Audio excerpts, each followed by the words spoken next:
Good morning.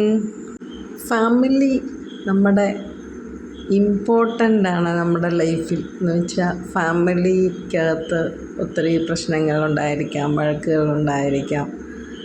എന്നാലും നമ്മുടെ ഒരു പ്രശ്നം എന്ന് വരുമ്പം വെളിയിൽ ഒരു കാര്യത്തിന് ഒരിടത്ത് ജോലിക്ക് പോകുമ്പോഴോ എവിടെ എന്തോ പ്രശ്നം ഉണ്ടെങ്കിലും ഫാമിലിയാണ് അവിടെ നമ്മുടെ ഫുൾ സപ്പോർട്ടായിട്ട് നിൽക്കുന്നത്. നമ്മൾ തളർന്നു പോകാതെ നമ്മളെ പിടിച്ചു നിർത്താൻ നമ്മുടെ അച്ഛനമ്മമാരും ആങ്ങളമാരും അവരൊക്കെ ആയിരിക്കും മെയിനായിട്ട്.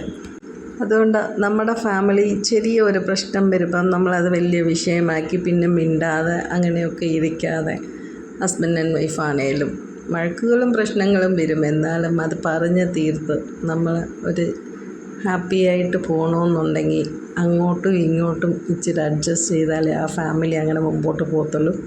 Have A nice day.